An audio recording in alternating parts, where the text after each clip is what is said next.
Welcome to my bewitching podcast, where I take you on a journey to initiate you into the mysteries and pleasures of all things magical and more.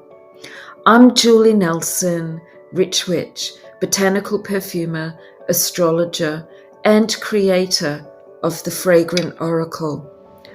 I'll discuss a myriad of topics passionately on women rising unapologetically, witchcraft, including spells, rituals, insightful astrology updates, and oracle card readings. I'll also introduce you to special guests who share their bountiful knowledge and experience in the art of witchcraft, the intuitive and healing arts, and being wildly unapologetic.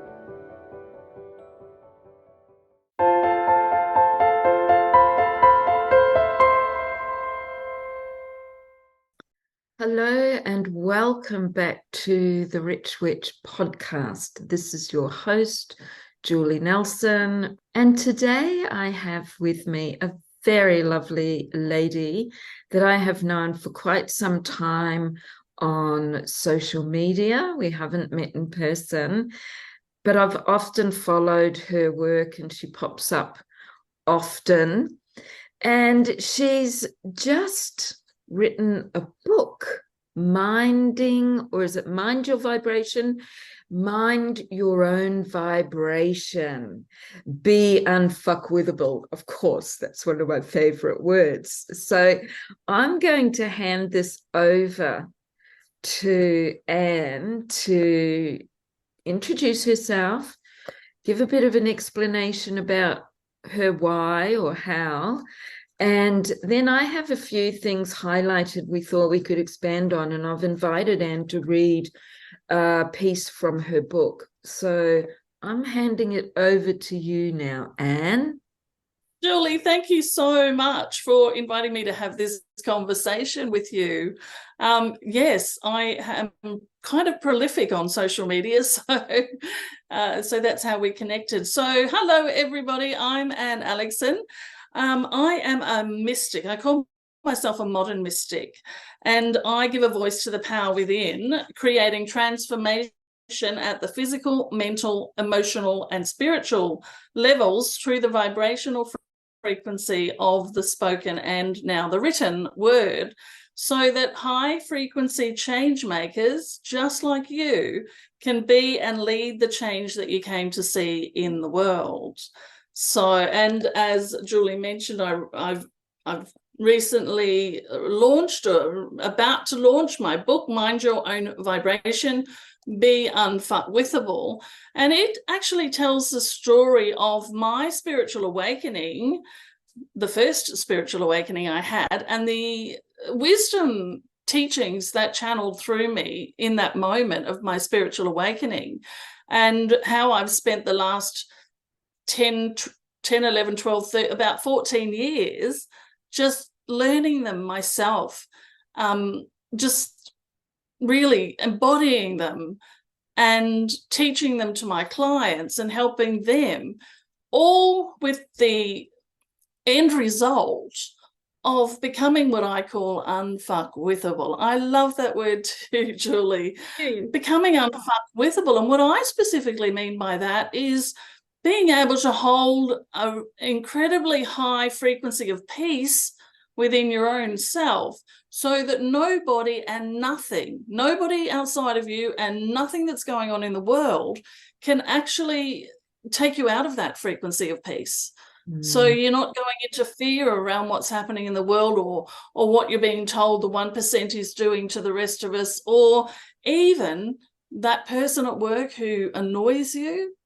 Even you get to the point where that is no longer a problem, because you change your frequency, and that's what the book's all about, changing your frequency, so that you don't need people anymore to behave in certain ways to make you feel a certain thing, so that you can heal whatever that thing is and step into your complete and full power. And my why around this is because we are evolving. Humanity is evolving. Now, lots of people talk about ascension and these things, and for me, it's all one and the same thing. Humanity is evolving and the world is changing. And there are many, many of us who I call us enlightened change makers. And we've come here to play our part in creating change in the world.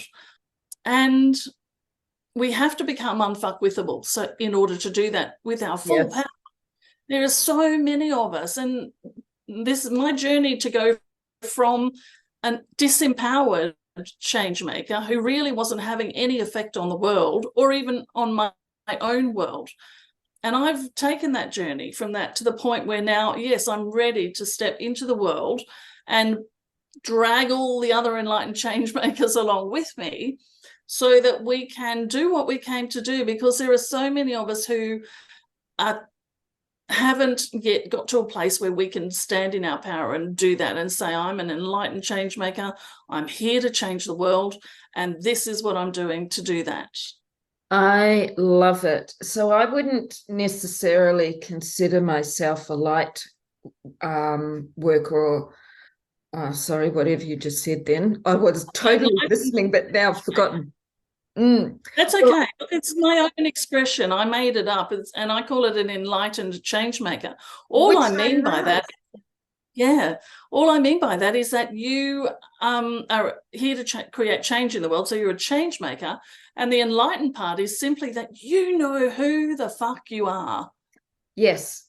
So that is me. That is definitely me. And I'm all about, like, I am fucking unapologetic. You know, I'm in my 60s. I don't give a fuck. I love it. However, I do give a fuck. It depends on what it is. And that's my favorite saying. And of course, I've always loved what you've done. I love your energy. And yeah, totally. And I don't know why I thought I didn't align with enlighten. Of course I do. I think you said light. I thought you said, I heard it as light worker, which I'm not. But I'm definitely, and coming from a place of empowerment rather than disempowerment, because that for me is something over the decades I've also had to work through because of life challenges and what have you. Absolutely. And look, Julie, that's why I made up a term that I made up and I use exclusively, because I don't resonate with light worker, although people would look at me and say you are a light worker because of the work that I do. I don't resonate with necessarily the labels that you have around the people that you work with, but at the same time I do, but it's not something that I want to. I'm not going to ever say to anyone I'm a witch or anything like that. I just don't align with a lot of the labels.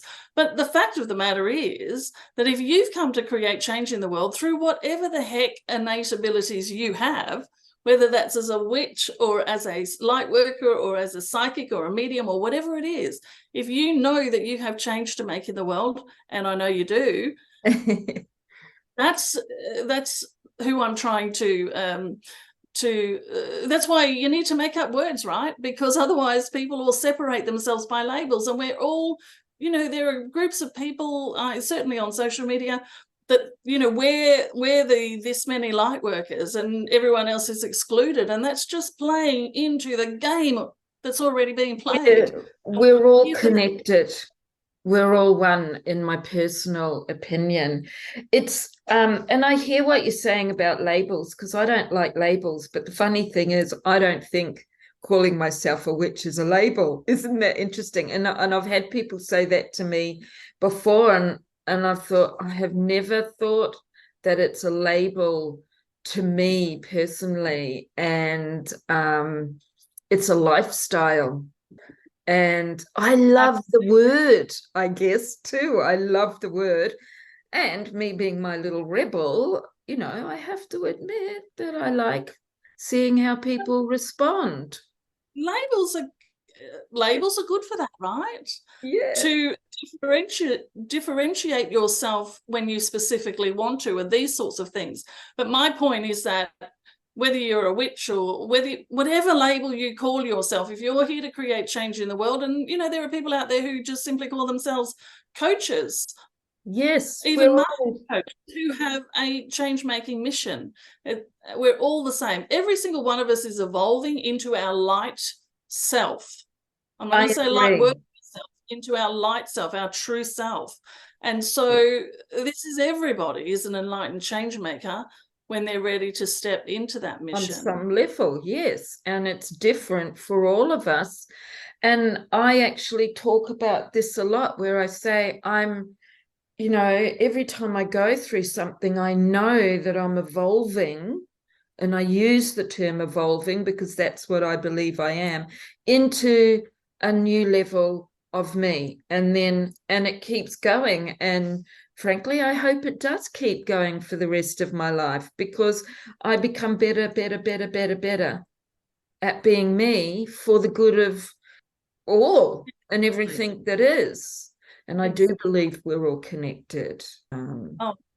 I live my life as much as I can as a person who truly lives in the frequency of oneness, who recognizes everyone outside of me is actually a reflection or a projection of something I know to be true about myself. Yes, and I feel that too about, like, with energy. We know that energy becomes matter. So for me, it's really important to be minding my energy, minding my vibration. To me, do I say they're the same thing? Because I don't know, but I use both. I think so. I think they are. Vibration is just simply keeping your frequency or your energy where you need it to be, so that you can be in your power. Yeah. And as your true self. And I love being where I am right now. So why? It's bloody awesome. It's awesome. There's that forever saying, I wished I had have known all of this when I was younger. But then part of our journey on this planet, on this earth, in this life, is to learn so that we can get to this point. And that's part of the magic, isn't it? So, you know what? Yeah, go ahead. I just want to say, I think also that it's really important for those of us who are now in the ages that we're in to really, at this point in time right now, to really start banging on about, I wish I knew this when I was younger, and teaching it to those who are younger and ready to hear it. Because I don't know about you, but I look back and I think, oh gosh, I could have done life differently if only I'd recognized that I was worthy or whatever. But then I think about that, and then I've gone a bit deeper and thought, well, I may not have been the person that I am today if I did. And I love who I've become, even through all of those really shitty, fucked up times some of them were. So I hear you, but it's like I'm always playing devil's advocate. Yeah, no, I'm exactly the same. I'm like, life is happening for me. You can't get it wrong. These are teachings that came through. Life is happening for me. You can't get it wrong. So how can I say, I wish I'd known this back then? You can't, because we never got it wrong. But we could certainly be a guiding light for others. Yeah. And that's what we are. We're not here. I had this conversation yesterday. We're not here to heal people. We're here to guide them to heal. They are the healers for themselves. But let's get back into your book, because I highlighted a few things. I know this is the thing. We get into these conversations and you can talk forever. And I'm really happy to have you back in the next round. But I've got a page up where it's all that is. And if I can read it out, and if you feel to expand, and there's another one that might be a bit controversial, so I'm going to tap into that as well. Everything you believe about yourself, about others, and about everything else is a lie! Exclamation mark. The world where we were born into is over, and the new world is taking its place. Absolutely, I believe that. Everything you know as truth is up for examination and revelation. And I so aligned with this. I just thought, we've got to share this part. Oh, well, I appreciate that. And you immediately drew me back to many years ago working with clients, and I'd be channeling because I voice channel all that is. And you know, my hands would be moving, and I love this way of explaining it, right? So the evolution that we're going through really is a turning the world upside down. It's about taking the world that we know it and turning it upside down. We're being selfish because we know we're one with everything else is our service. Being selfish and minding our own vibration and doing the inner work is our service to the world, because whereas in the world that we live in now, still selfish is a bad thing. You're supposed to care about everyone else before you care about yourself. No, we've got to care about ourselves first, is my belief. Exactly. But I mean, even to the extent of, in a world where we are one with everything, that means that there's no one outside there that's doing anything to me. In a world where we're one, there is only me. So I have to be selfish. And when I do my work, clean myself up, no one outside of me, or appearing to be outside of me, can make me feel any which way. No, that only comes from within us. It's all and then we about project us. out. And so everything that's happening out there in the world that seems to be so separate from us is actually only happening so that we can go, oh, that thing's happening over there. How is that making me feel? Because it's about how it's making you feel and what it's making you believe about yourself, others, and everything else. And how can we turn it around to make things better? And we have to work with ourselves to do that first. Exactly. And again, the ripple effect comes in, right? Because if I'm cleaning up my frequency, and nobody needs to show up in a way which will make me feel bad, and then here's a little gift. When you are in the frequency of unfuckwithability, you lift people up to your frequency just by your presence. Absolutely. Now, I love that. In many different ways. So that means with the ripple effect, what that means is when I do my inner work and I become unfuckwithable, I'm minding my own vibration, whoever I'm working with as a client, my family members, my friends, when they're in my presence, they're lifted up to that, so they become more of that as well. And then they go out into the world and share that. And it's a ripple effect around the world. We have to start with ourselves. We can't control the person at the top of the chain. We can only control ourselves. That's it. And it's really interesting because this has brought things up for me, because I have had a lot to deal with over the last couple of years, and I've been in rage about it, to the point where it's been very toxic for me and sent me into a dark place.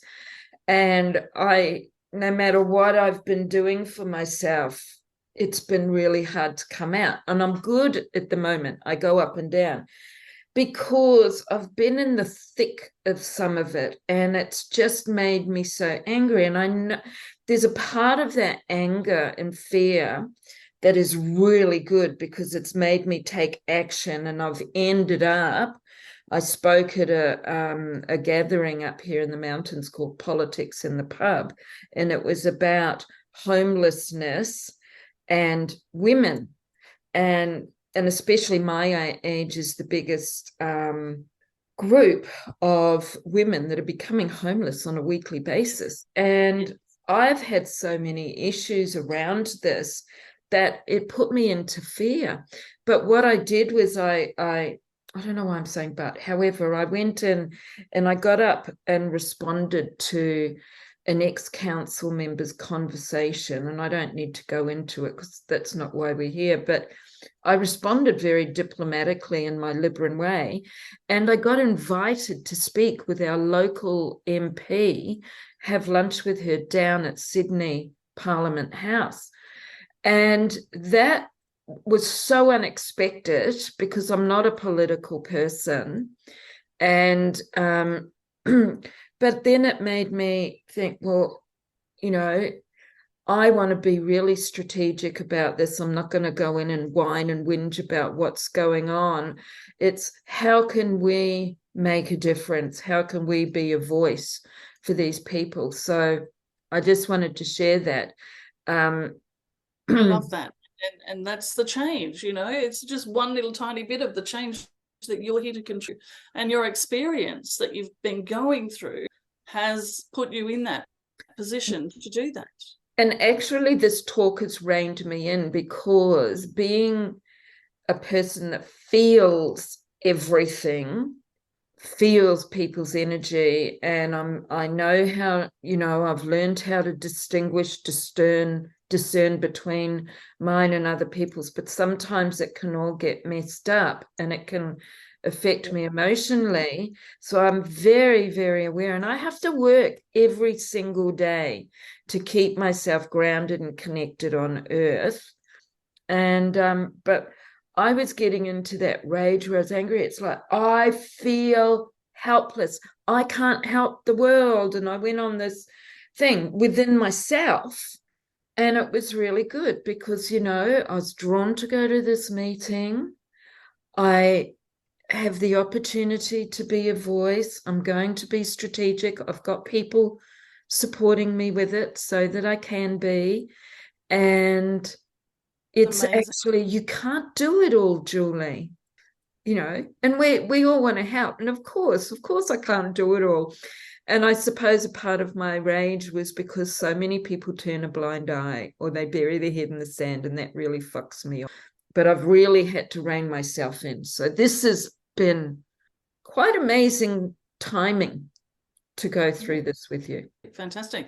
I just want to, something that came to me as you were talking, and I think it's really relevant to our audiences and the people who are like us maybe a few years ago, where we were trying to get going with our businesses and place ourselves in that position of being able to create change first in ourselves, then in others, and then in the world at some level. If you're in struggle right now, and this is why I think it's important that we talk about, you see what happened, even though it seemed to be something happening outside of you and it was shit and things weren't working for you, what in fact it was doing was catalyzing you into taking a step into something that needs to be changed in the world, that you perhaps before that weren't as aware of it as you are now, because the people who don't have those problems are not seeing them the way that we will see them from where we are. This is why so many enlightened change makers come from a background of barely surviving financially, pain, trauma, all of these. Yeah, all of these things. That's the change that we came to create in the world. I talk in my book a little further into the book about everyone's purpose, my purpose, your purpose, and also, how to change the world. And it's very much a story about the basic needs of humanity have to be cared for. Yes. That is how the world's going to change. Homelessness has to stop.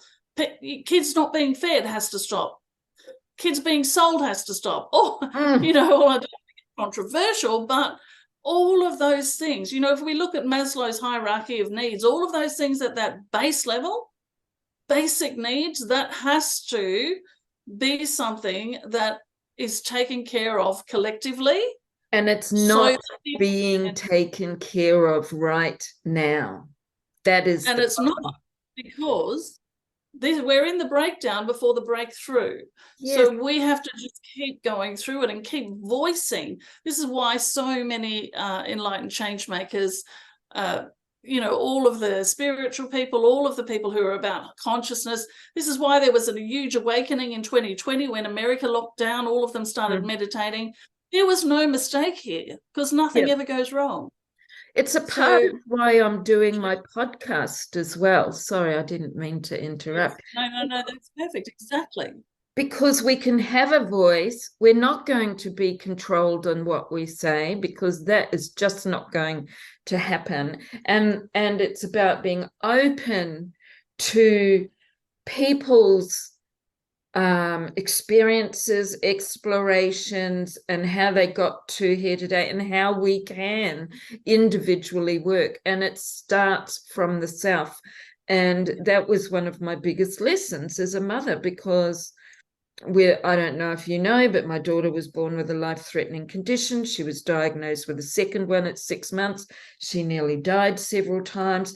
I never took care of myself. So when she became an independent woman, I fell apart emotionally, psychologically, energetically, spiritually, physically, and I had to go on a self-healing. Then it was my turn to be in healing. And so my purpose is to really tap into women and guide them, encourage them to take care of themselves, to love themselves unconditionally, so that they are unfuckwithable.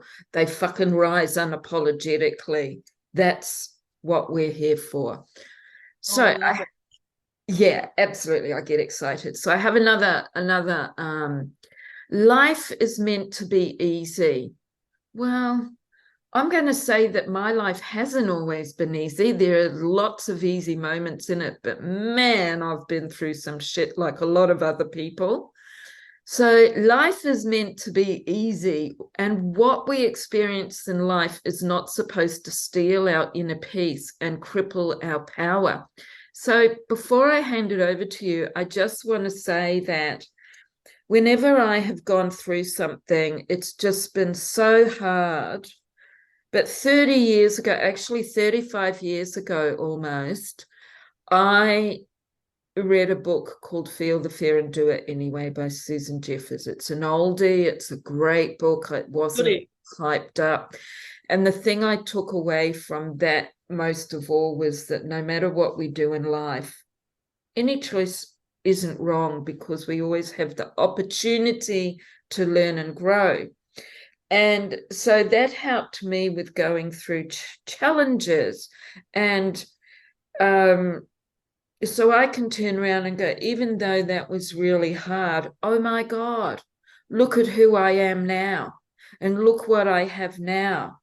So yeah, and I love, and I've written about this in my bio for my podcast, is that I don't believe I would be the woman that I am today if I hadn't have gone through all of that.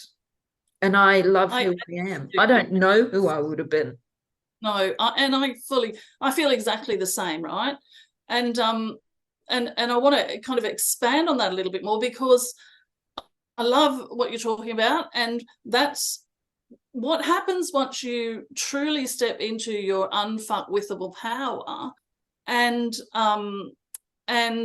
know this is true, that life is meant to be easy and that nothing's ever going wrong, not just as a concept where you can think, okay, now my life's really good now, and so yay, everything that I went through served that. You can get to a point, and this has been my experience as I started to embody these teachings, because I argued for all of it, don't worry about that.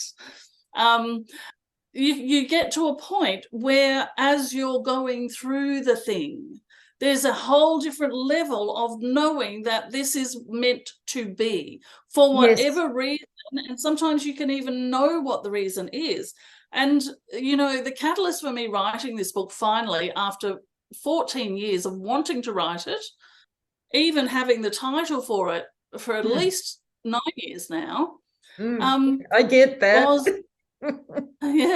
Was the actual December last year, my mother passed. I'd been caring for her for 6 months, and exactly a month and 1 day later, my adult son died. Yes.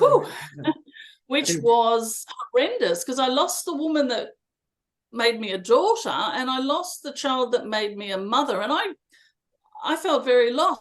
But at the same time, because I'd embodied this unfuckwithable energy, there was no disconnection from them. There was no sense of sure, there is the human levels of grief and all of that. Physical. And I certainly went through that.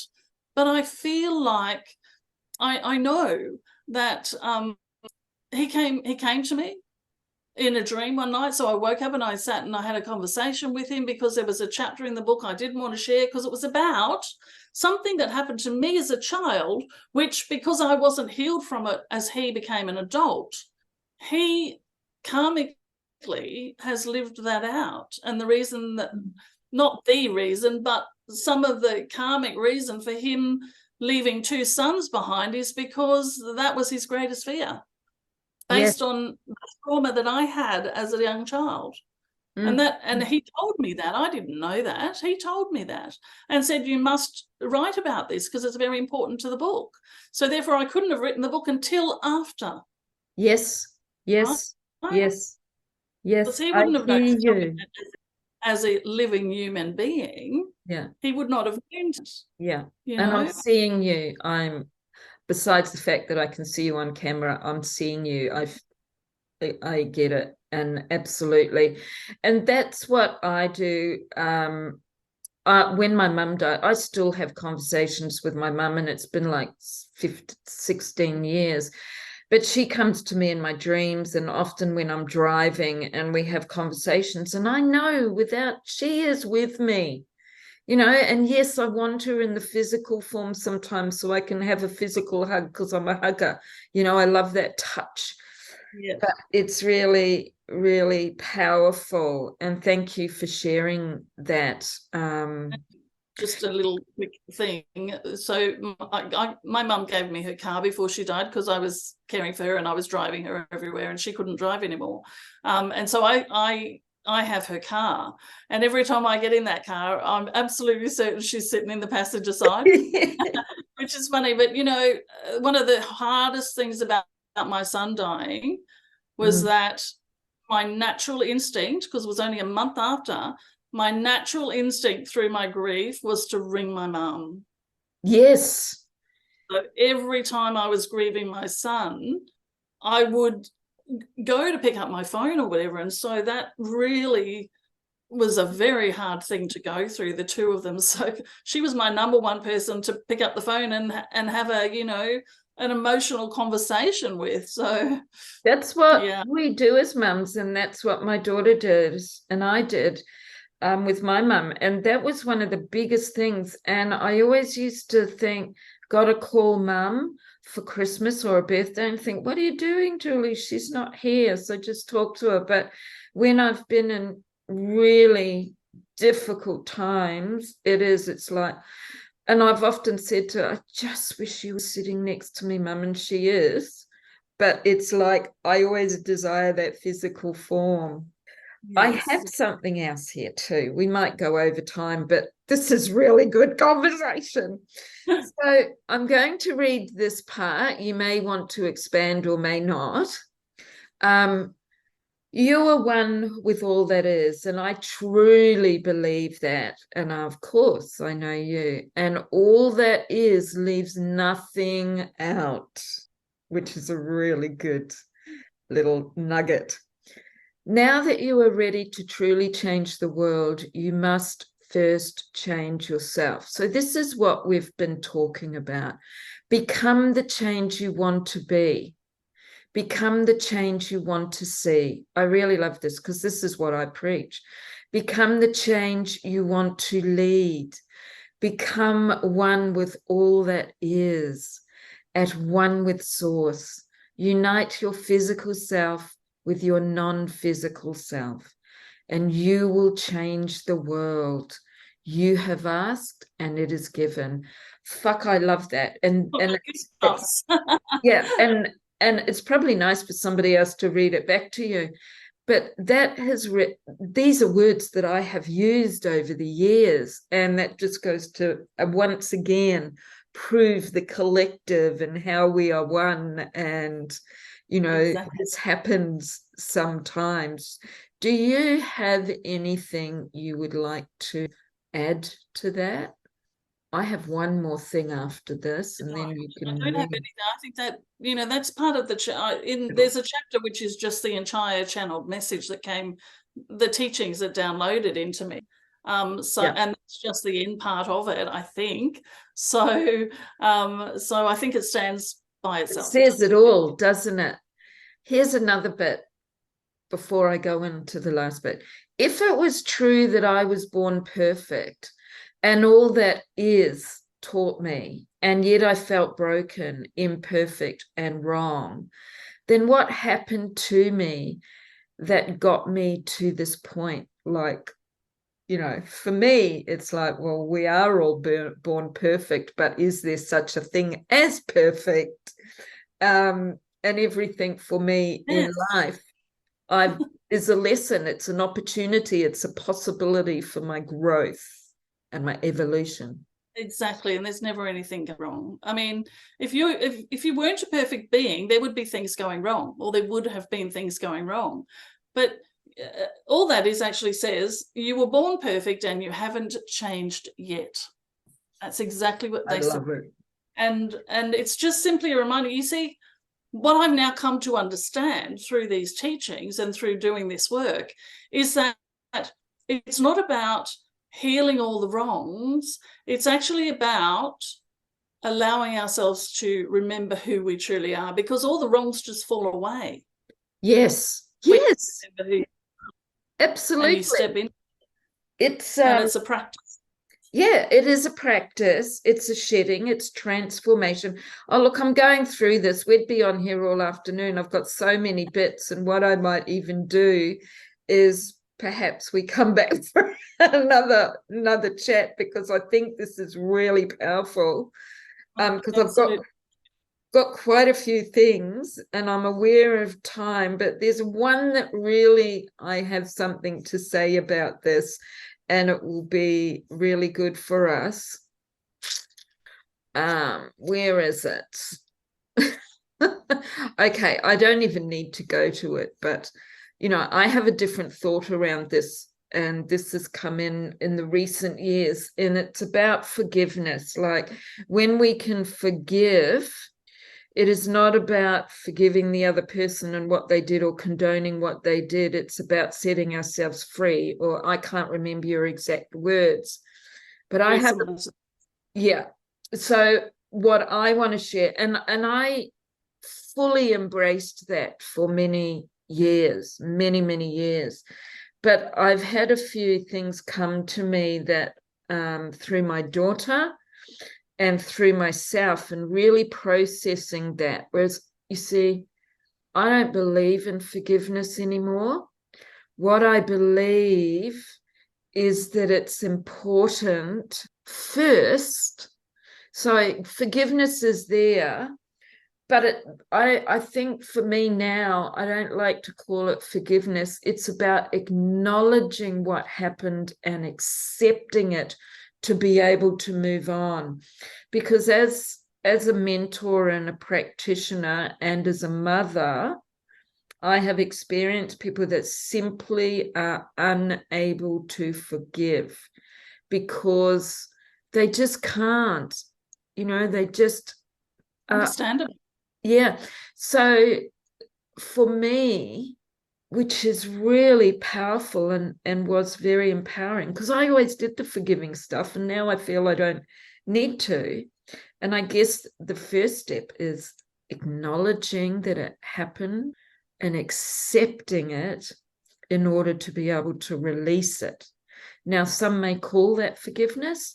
I call it as it is, acknowledging, accepting, and releasing. Because some people can't let go even if they forgive, or it might be trapped in their body as it was with me. Exactly. I totally agree with you. And this is why the overriding thing in the book is about there's nothing and no one outside of me that could do anything to me except for me to then know what I need to heal. So when we're doing our healing work, and I'm not into the forgiveness stuff either, but I felt that I needed to, because I know there'll be people who read that and go, yeah, but what about that person who did this horrible thing to me? Yes. I just kind of touched basically one tiny little two-line paragraph, I think. But here's the truth. If you are one with everything else, and you are, then there is no one that you need to forgive except yourself, if you want to use that expression of forgiveness. So you have to take full responsibility for everything that's in your world. Yes. Take responsibility for the person who slapped you across the face. Oh, what did I need to feel so that I could see that I needed the experience that happened to you, for instance? There was something within you that was already full of rage that needed to be seen by you. And so this experience allowed you to tap into and start working with and releasing that rage. And I'm going to, yeah, absolutely. And I actually, in what I've said, I'm often talking about forgiving myself. Yeah. Forgiving myself so that I can move forward, which to me is very different to forgiving somebody else. So let's just expand on that just a little bit. I think we're going to have to come back and do a follow-up, a part 2 of this, because it's so good. Thank you, Anne. Bless you. I love it. So I was raped, not once, but twice, at different ages. And when it happened the first time, I thought it was all my fault. I was a silly girl for allowing myself to be in that position. And I allowed myself to get over it, although I thought I had. And also I didn't struggle the first time. I was too bloody scared because I was threatened that I would be harmed. So that happened. And then a couple of years later, it happened with a boyfriend and his mates. And I fought like a dog, a demon. But then I was also threatened. So it's about surrendering. And again, I thought, oh my God, what have I done to get myself in these positions? And so, I let them go. I never felt that it affected me. Until now, I'm talking 50 freaking years ago, and it's only been in the last 2 months, 2 years, that this huge amount of rage has come up about it, because I had this hatred, and I've never had successful relationships. And I compromised myself. I've actually chosen to be on my own, and I'm really happy, because I don't want to go into that wifey fucking shit again. I've done it twice long-term in relationships, but it's always been with an addictive people, men with addictions. So, and I have no shame in speaking about it, and I never have. I've always been able to speak about it. But it's interesting where I thought it never really affected me, but what I did, and there was nothing about forgiveness, and not even with myself. It was just like, you know what? Shit happens. I'm moving on. That's it. Yes. But here you go. 50 years later, and it's all, well, actually 48 years later, and it's all coming out, because other things that are not as tragic of that felt more tragic have triggered it. So first of all, let me just say I'm terribly sorry that happened. Oh, thank you. I honestly feel okay. I know. And I had sexual abuse when I was 8, and that's part of the story. And so here's the thing: the way that we justify it, because it's just part of living in the world, right? Yeah, it's just what happened.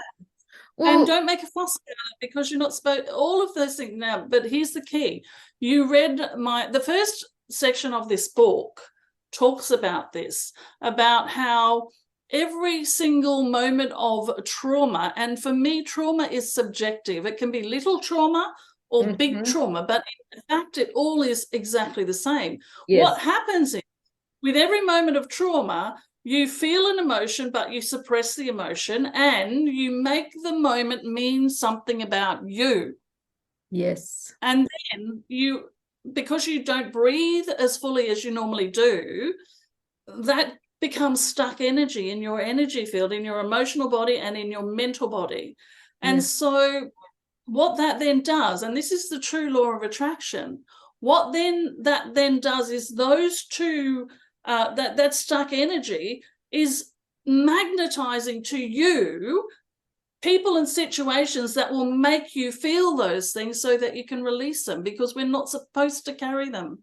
Absolutely. And so you've got so much built up, you're going to create a horrendous moment of reckoning, so to speak, where you have to face it. And, you know, these big things, well, until we start doing our healing work, there's so many of these stuck energies. Every moment of trauma has created these two stuck energies. Yes. And then they just keep piling on top, piling on top, and piling on top. So, of course, you're going to notice smaller ones of it, and you're going to be able to clean those out easily. But once you've done the small ones, you're going to find the real thing, which is the very first time that happened, and you decided, this thing happened to me, and that means I'm a bad person, and I'm going to hate myself forevermore. Yeah. You don't say that. No. But if you're a bad person, then you don't like yourself.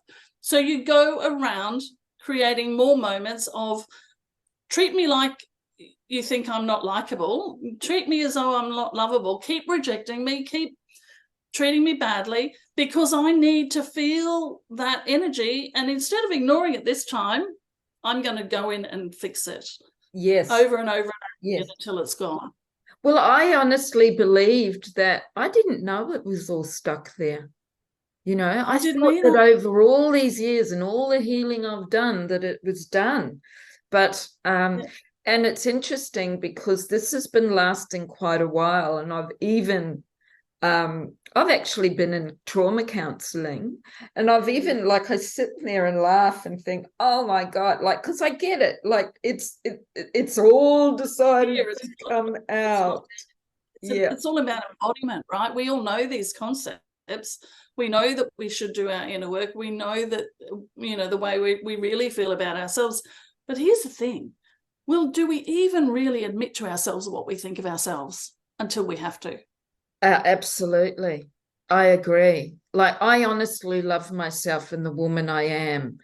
And, but when I was younger, like a late teen, and I talked about this yesterday, and in my early 20s, I didn't know what it meant to love myself or find myself.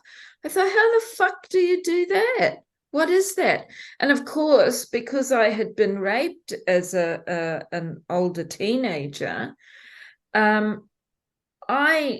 never even suspected, I wasn't mature enough to even believe or understand that.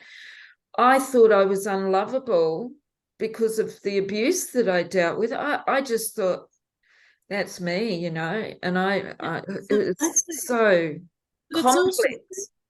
It's also societal beliefs, right? Because we come into the world as females in a male-dominated world. And you know, I don't know about you, but my father was a big, strong, masculine. He had 3 boys and 3 girls, and the girls did the housework, and the girls behaved themselves, and the boys could do what the hell they wanted. And so I absolutely had that as well. Because of my childhood sexual abuse, I was promiscuous growing up. Yes. And because I didn't know that I wasn't supposed to be. I didn't know that I had to be played with. Right? Yeah. I was promiscuous, but I never thought that I could be in relationships. And the other thing is, being so young, but I was still aware of this, is I'm not telling anybody because of the way women were treated. It was like, I'm the one that will suffer. And even today, I'm just going to bring this up, 97% of men get away with rape. And it's like, what the fuck? Anyway, that's a whole nother topic. But it's the societal belief system that we've come into. It's the society we've come into.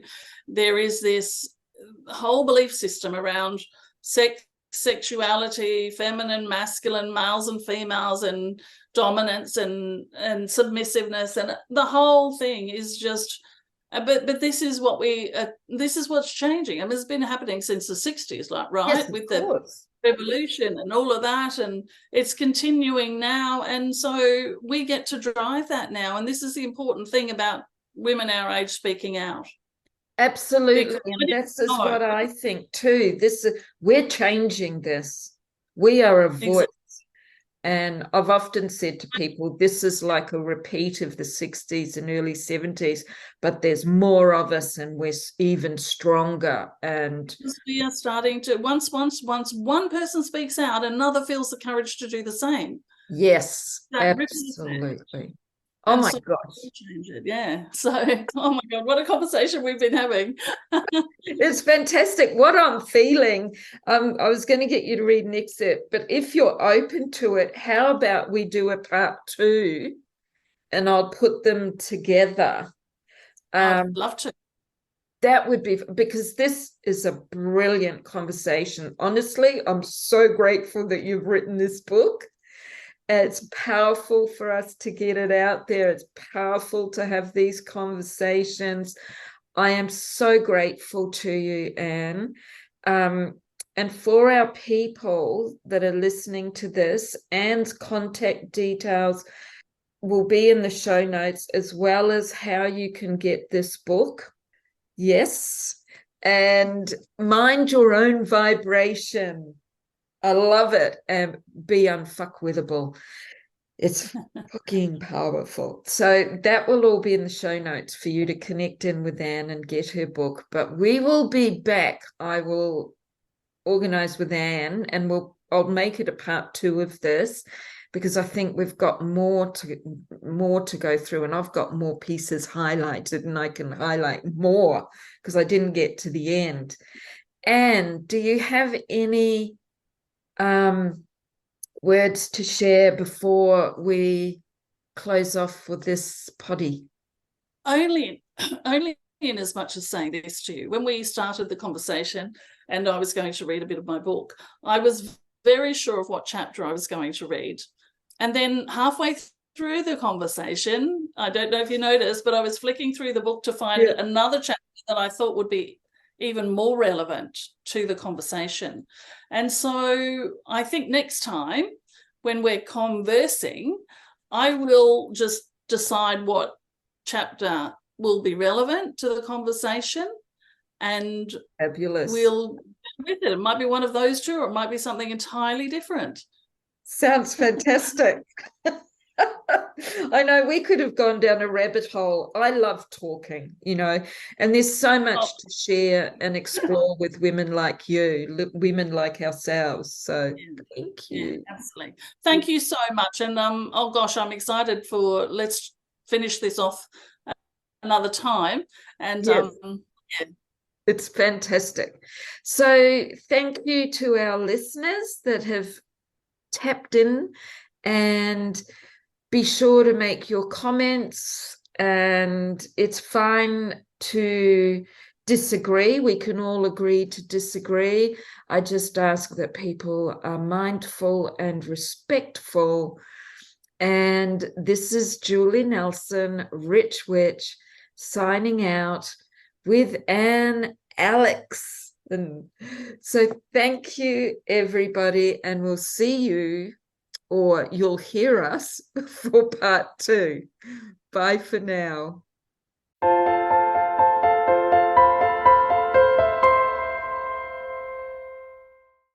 Hello, and here we are again, podcasters. I am Julie Nelson, Rich Witch, and I'm back again for part 2 with Anne Aleckson, talking about her book, Mind Your Own Vibration, Be Unfuckwithable. I love this. We've had a couple of conversations now. So before you listen to part 2, please listen to part 1. They're together in the Spotify and in my podcast, so you'll be able to easily see them. So don't skip part 1, because it was a really good conversation, and we're leading from that into this one. And I'll hand you over to Anne to introduce her. And we're going to start off with her reading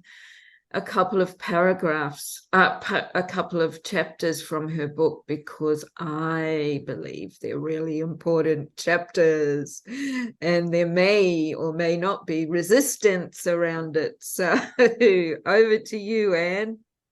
Thank you so much. So, well, let's just jump straight in, right? So the book, obviously, which we've been talking about in that first part, and sharing so much about it in that first part as well. So make sure you go back and watch that. So I'm going to read some chapters as per your request around self-love and around love. Yes. So this chapter is in the second section of the book, and it's so the second section is entitled Mind Your Own Vibration.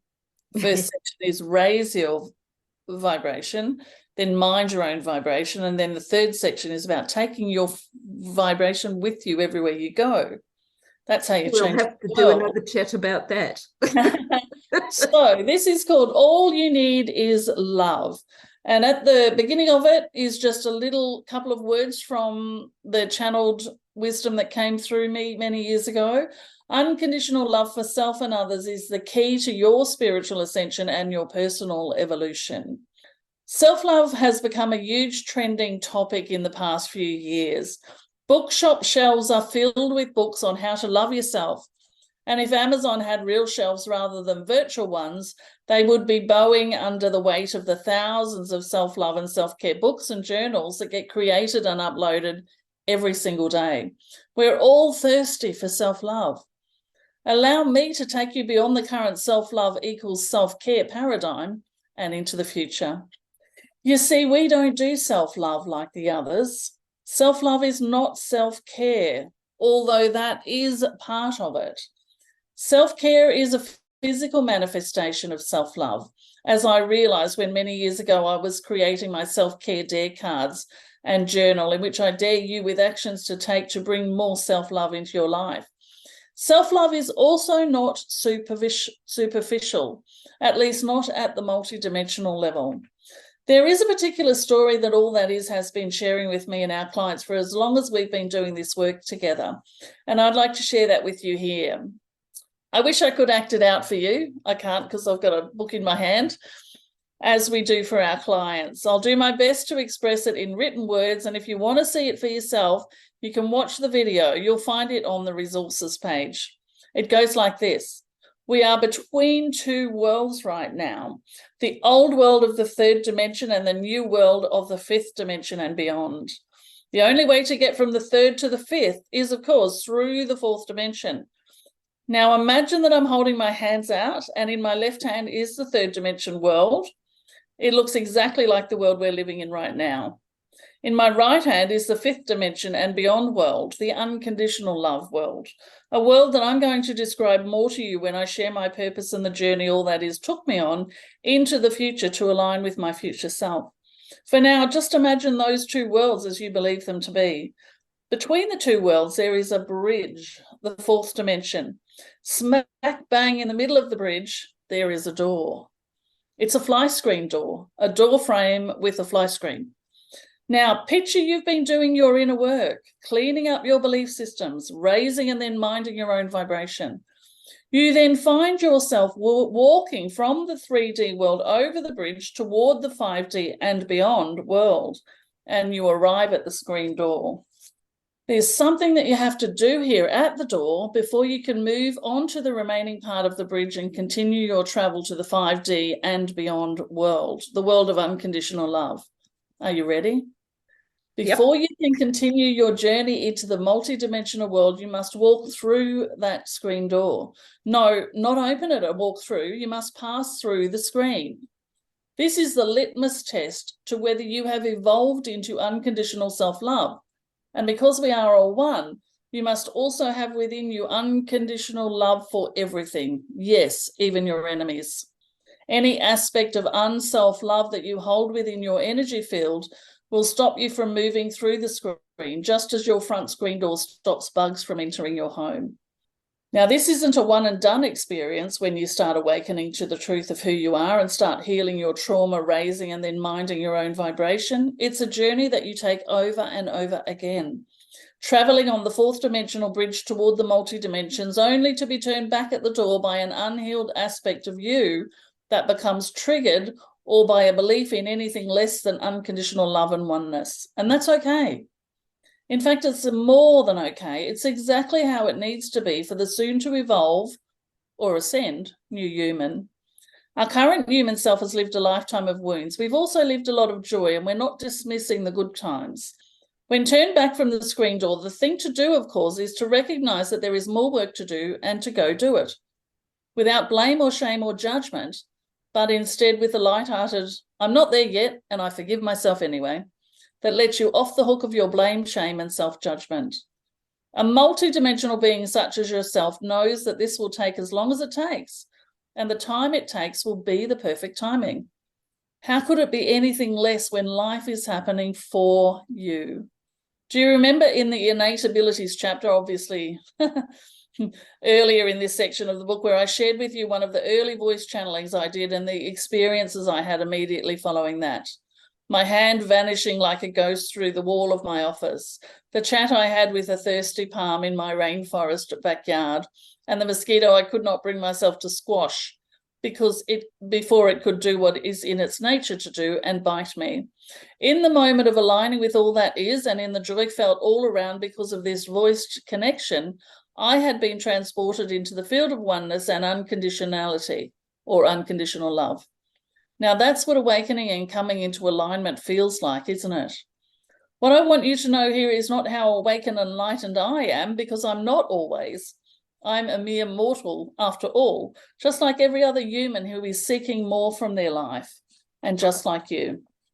These were fleeting moments of unconditional love where I was one with everything, where there was no separation between myself and the other. In fact, there was no other at all, just me in my fullness.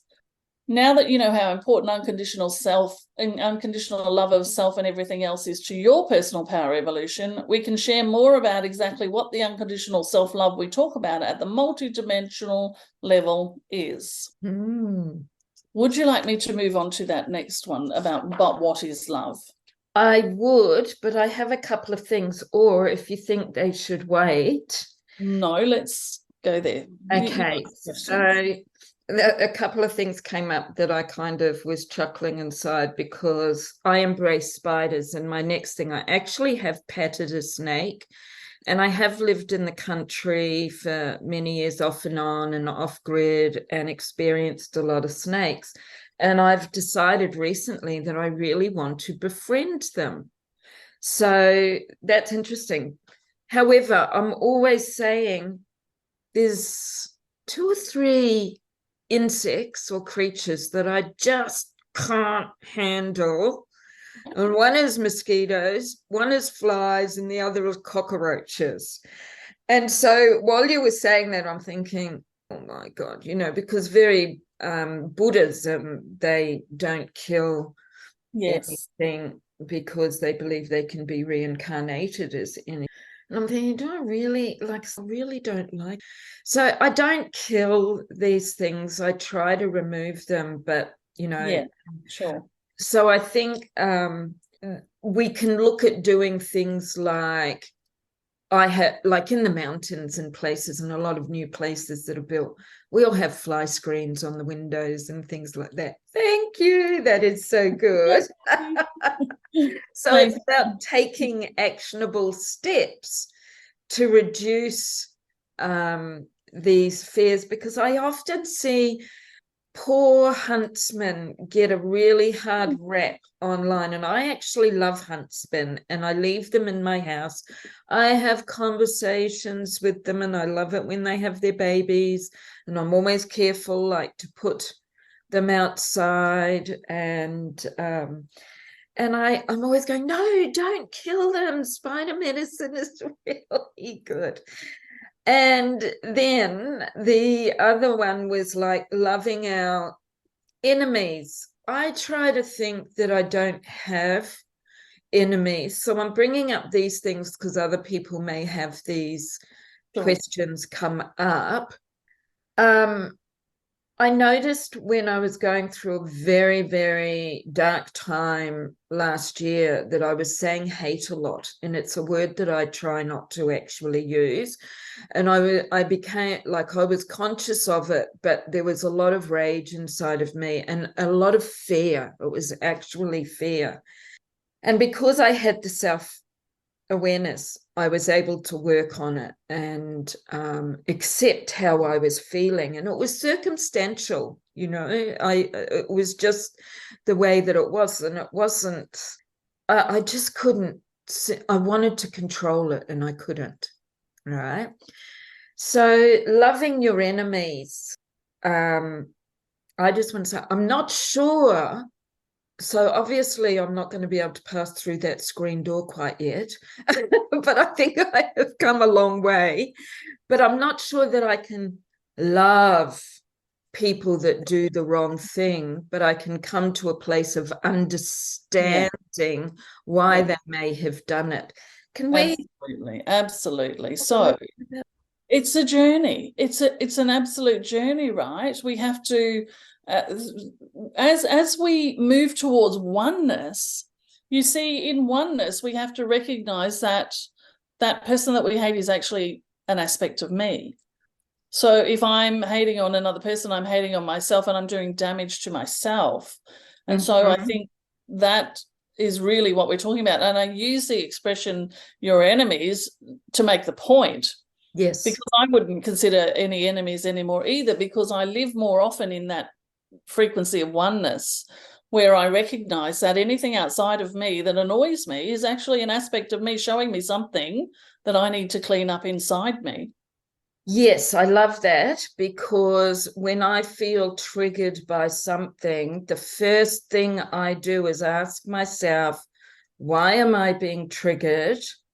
And what are my next steps? What can I do, or what do I need to do to move through this? Which I'm grateful that I have that. Many people aren't able to, because they and I was there once upon a time myself. As was I. It was the external, it was that blame, wasn't it? Whereas now we have that understanding and the knowledge and the experience that we can do this. So I think and feel that this is a good practice and something really worthwhile mentioning here for people. And it's not about us judging anybody or anything like that. It's totally about, if you are feeling triggered or angry or hateful or whatever the word is that you're feeling or using, perhaps take a breath and take a breath and go, why is this affecting me? What is it that is affecting me in this situation? Absolutely, I'm fully with you. And I also like to bring it a little further along and say that rather than why, I actually have come to a place now where I'm like, the why doesn't matter. What matters is, what is it making me feel? Because it's the thing that you're feeling, and this is what the whole of the first section is about, the raising your vibration. That first section of the book is all about recognizing that everything that's happening outside of you or to you is a reflection of something within you, and it's always a belief and a feeling, and they're tied so strong together, right? So lots of people have done lots of belief work and they think, okay, I'm healed now, but they haven't done the emotion work. Lots of people have done the emotion work, but they're still carrying the beliefs that are tied with it. So in the book, and I take people through an example of how to do the both of them at the same time, because if you're feeling a certain way about anything that's happening out there in the world, or someone's doing to you, or any of those sorts of things, it will always come back to, how does it make me feel? Yes. It makes me feel sad. It makes me feel angry. It makes me feel afraid. It makes me feel shameful or whatever, because that's the thing that you want to examine, because that's based on something that's happened to you in the past. It's not real now. It happened in the past. And so you assume that it's going to happen again and again and again and again. Perfect. So it's asking how this is making me feel. What is it making me feel, rather than What is it making me why feel? why am I? That feels blaming to me personally. So I would prefer, how is it making me feel? Okay. Yeah, I understand that. Although I'm such a delver that why Well, I do think they all we work for whoever. Everyone has the way that works for them best of all. And I think that's one of the most important things here, is that nobody's journey, even though we're all one, we're all incredibly unique. Even the Yes, way that we have to heal ourselves is unique. And by the way, it's only you that's healing yourself. You can have guides, you can have absolutely. mentors, and you can have helpers, but it's always and only you. Yes, it has to come from within. We are the magic. I always say this. We are the magic. We are the power for ourselves. We have it for me, it's taking responsibility for ourselves, which comes into self-love. And as Absolutely. you said, we can have all of these practices that can contribute to self-love. But we talked about this before. I've written about it many times. Having a bubble bath or wearing your perfume, like I like you to wear natural perfumes, is self-care, which is a step or a piece of self-love.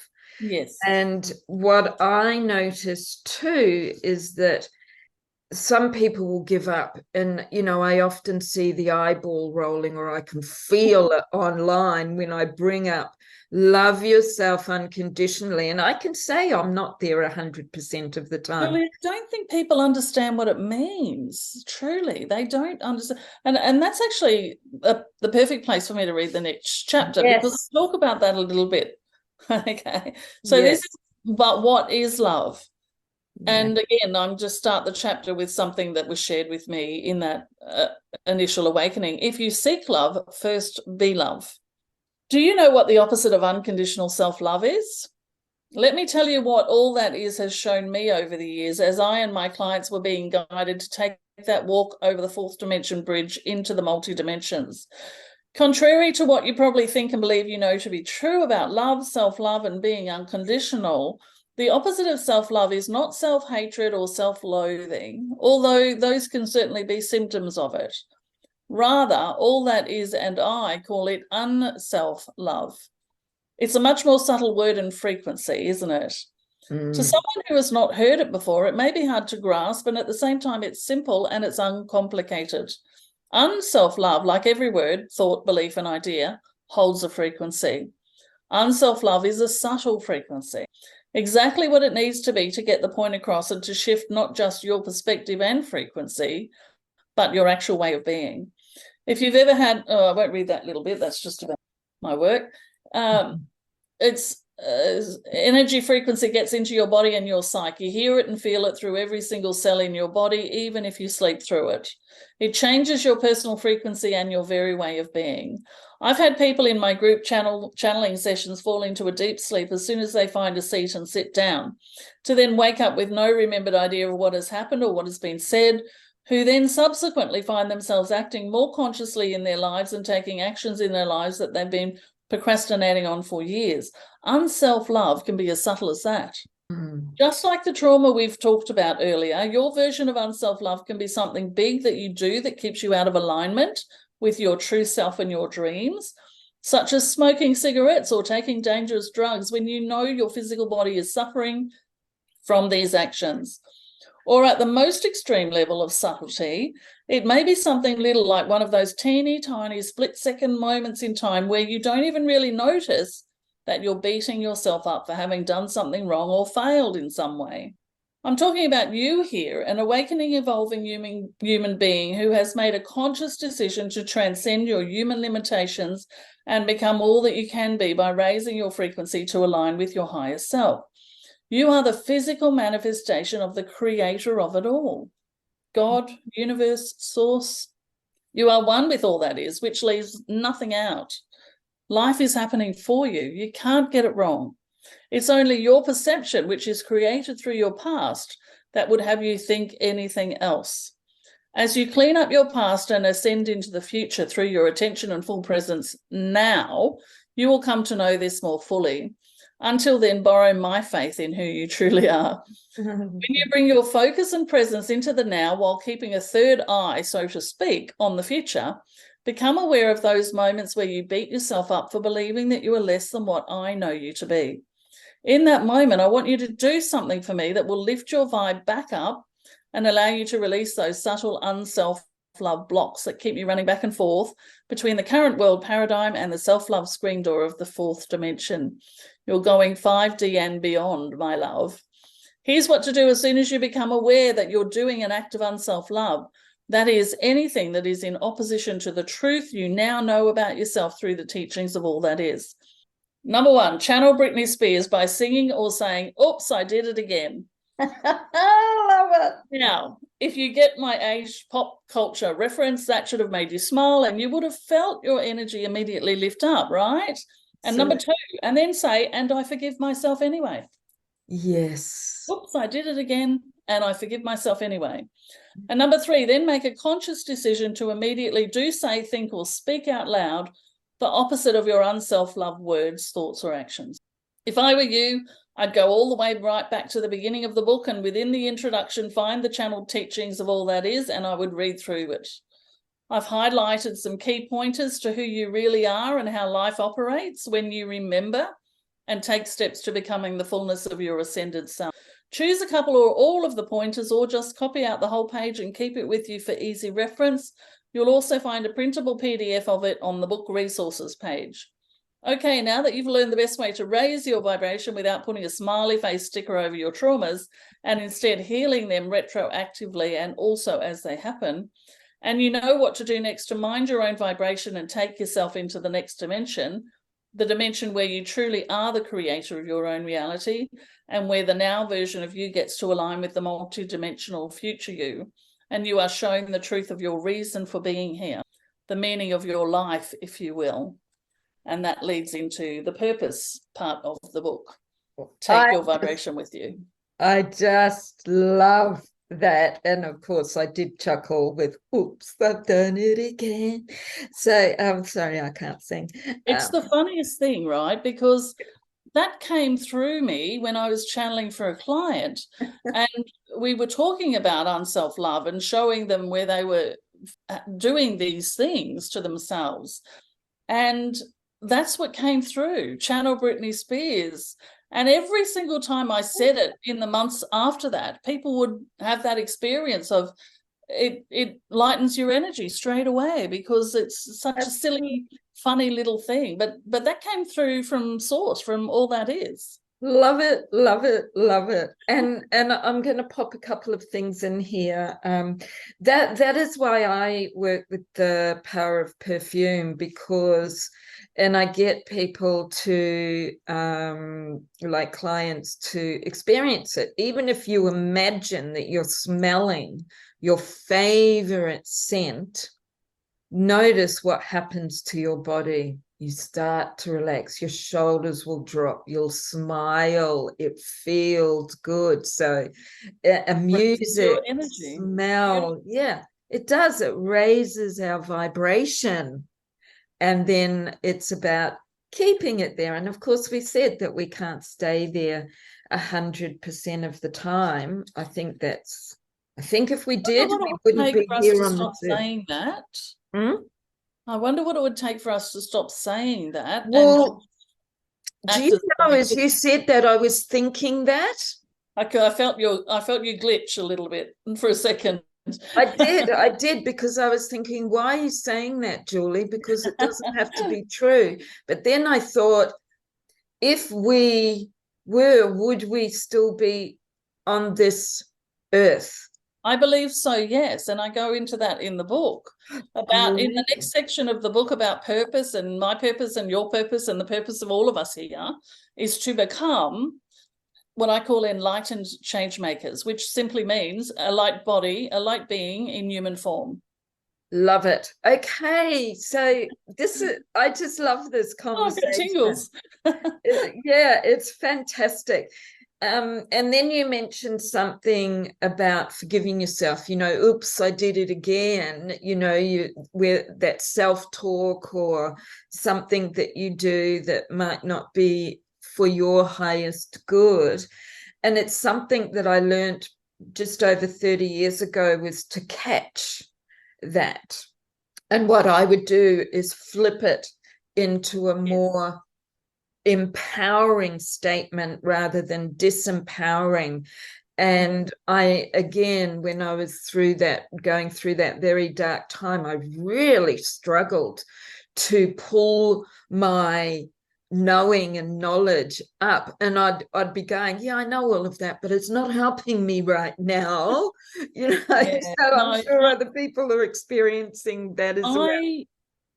look, and this is why it's taken me 14, 15 years to actually embody these teachings. I was very clearly told way back then that we are putting you under an apprenticeship and you are going to learn and teach and embody these energies, because you have to become the frequency of it. To be able that way to, you don't have to keep telling people about it. You just become the presence of it. yes, And that's what I mean. But when I say an enlightened change maker, you're a being of light in human form, and you can change people's energy by your presence. You can change their beliefs. You can heal their trauma just by your presence, right? yes. So I forgot where I was going with that, but it was something really important. It will come back. It will come back. Yes, it was. Yeah, I don't even remember That's what all we right. We'll keep going, because these are things that I practice myself. And yes. go, because Well, I was going to say, this is why it took me so long to embody this, because it has to become a daily practice. And so that's why I actually I have a 12-week program where that I've done this before without the book, right? But now I'll be doing it with the book, where beautiful. there are actual very solid real world processes and systems to help you to actually embody this. Because no, when we're going about our life and something happens and we completely forget everything that we know about what's best for us, we Yes, just fall into that unconscious way of being where we allow our trauma to lead us and allow yes, our negative thoughts to lead us. That's completely normal. That is absolutely completely normal. But it's why I do this 12-week, I call it a mastermind, not as in a mastermind, but a mastermind, from the yes, mind of a master. yes, That's all that yes. is, of course, not me, although I'm part of it, right? Yeah, of course. So that's why I do that, because then I can take people, give them things to do every single day, hold them accountable to that, and then meet with them every single week to do whatever I can do to help them to step even more and more and more into that. So Beautiful. And I get that, because I have my daily practices. yeah. And the thing is, for myself, is when, and I always practice them, and I'm conscious of it. It's always there because I've created these habits. In fact, I think it was the year before last, actually. I thought, I was talking to my Rich Witch community. It was during one of the challenges, because I run, excuse me, for a year. And I realized that I'd become a little bit unconscious of all of my practices. We And do. yes, excuse me, just let me have a sip.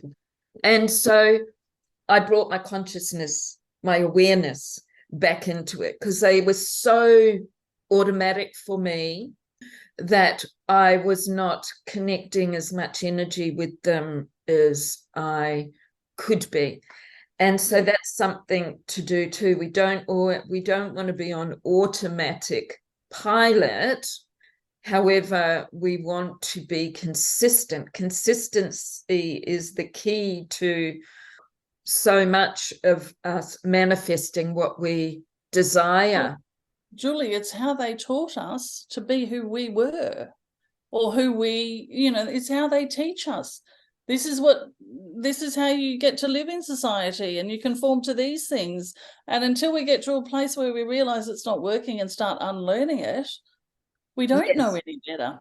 We've all been through, every single human on the planet has had experience of being indoctrinated into the cult of normal, the cult of ordinary. So I'm saying that in order to say there's no blame here. No. There's no shame around it. Everybody has experienced this, and everybody continues to experience it from on and off. And so we have to just kind of go, you know what? I'm taking that same journey. And I might fall back from time to time, and that's okay. And oops, I did it again, and I forgive myself anyway. Yeah, and I have this view or belief for myself that I believe sometimes I perhaps was meant to do the oops, I did it again, because it brings me back, and then I step back up, but I have even, each time I have more awareness, my vibration rises higher. And I actually like that, because I desire to continue to grow. I don't want to stop where I'm at. There's so much more. That's the purpose, right? God created, let's call it God created the universe in order to expand. And so since we're little drops of God and little drops of the universe, then our actual purpose is to continue to expand. And that means to continue to evolve, continue to become more, continue to allow more of our light in, so that we become the enlightened change maker, the being of light walking on this planet in service to humanity and self, and changing the world. Yes, and acknowledging and recognizing so that we can move forward. Yes. That's very, very important. I have this little formula, and of course there's the work needs to be done before you can reach that, but it's self-love equals self-worth equals more confidence, self-confidence. Oh, absolutely. Equals magnetism or attraction equals manifestation. So, some of us are very powerful. I'm a very powerful manifester. However, I don't manifest everything that I desire. And so I look at that, and I'm working with myself around that. I love this. But yeah, it's very powerful. So I'm feeling like we could complete now, but I certainly would love to do another little bit of learning on a podcast from your book, because I definitely know that with our discussions and learning more about the book and having a PDF, I actually want it in my hands, because I think it's that kind of book. There was a book many years ago called Feel the Fear and Do It Anyway by a woman called Susan Jeffers. And I loved that book. Yeah, like over 3 decades ago, for sure, with me. What I learned from that is our choices are never wrong, because we can always learn from. And I loved that. Yes. I loved that. And I used to call that my little Bible. And honestly, I'm not just saying this. I feel like yours is the type of book, once it's been read, I used to do this with Feel the Fear, and I'd open it up, and it would be just perfect for what I want right at this moment. Oh, I love that. Yeah, my heart wide open. I don't know if you can feel that, but my heart just went. Yeah, absolutely, right here. And I had someone on the publishing team actually said to me, I started to look at your book and started to read it, but then I just felt this magnetism to just keep reading, and I can't read it right now. I've got to wait for the end product, right? So, and that was the intention with the book, was to just hold the frequency of every word that's in it and every teaching of all that is. And when she said that to me, I was like, yeah, that's what I want. I want you to open it up and just be pulled into the book or into the part that will serve you right now. Well, I'm definitely... You ask, it is given. And yes, that's another thing that we talk about in the book every time. I am definitely pulled into it through our conversation. So I'm looking, and I have read a lot of it. Yeah. So, but I love having a book in hand, you know. So we will have all of the details in the show notes for you to be able to purchase Anne's book. I honestly feel that it's a very valuable book. It's not a complicated, you know, sometimes you read books and you think, what the fuck are they talking about? You know, they don't speak in people's language, and yours is. I actually, and it was made very clear to me at the beginning of this particular journey that it was to be simple and uncomplicated. And I actually pride myself on what I call being kissable. I keep it simple and spiritual. I love that. Yes, I love it, love it, love it. I can't wait for our next conversation, Anne. And it's such a joy. Thank you. Thank you for bringing this to the world, because, as you say, we're all one, we're all a collective.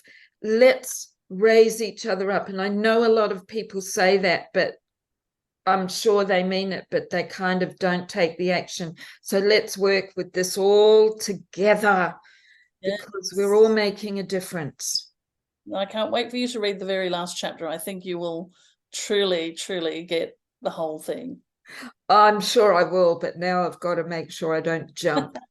I've got a tendency to you have to read it in order, that last chapter, because it actually builds on. But that very last chapter is just mind-blowing. It just came through me. Nothing I'd ever experienced before. It was amazing. Yeah, I can feel that. I can see it in your face, because I'm looking at Anne as we're recording this podcast. It's beautiful. All right. So this is Rich Witch Julie saying thank you, Anne. We're going to sign off. Any last words before we close off, Anne? Well, I mean, if I could close it with anything, it would simply be to remind people that you are the physical manifestation of all that is, and you can't get it wrong. You just cannot get it wrong. Because we learn from it all, and we can only get better, better, and better. And more importantly, it takes us where we're going. Yes. Right? Yes. Every step along the way, there's not a misstep. It might look like that from your human perspective, but it had to be taken. Otherwise, why the hell would you be taking it? You're a creator being. Why would you create mistakes? Oh, look, I could do a whole conversation on why things have happened to me. And I've actually spoken about it in my very first podcast.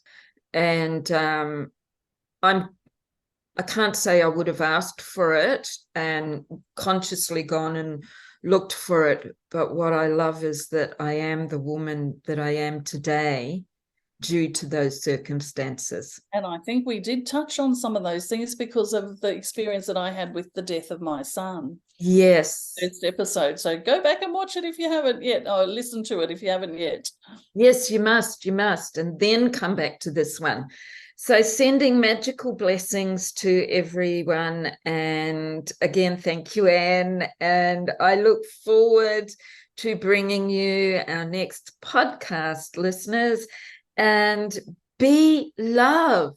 I'm going to end with a mantra that I actually use a lot. I love, I am love, I am loved.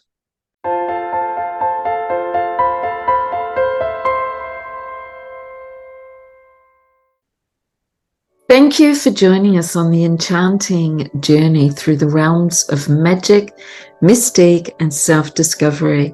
I hope you enjoyed our time together on the Rich Witch podcast, where we delve into the depths of witchcraft, astrology, and the unapologetic rise of women.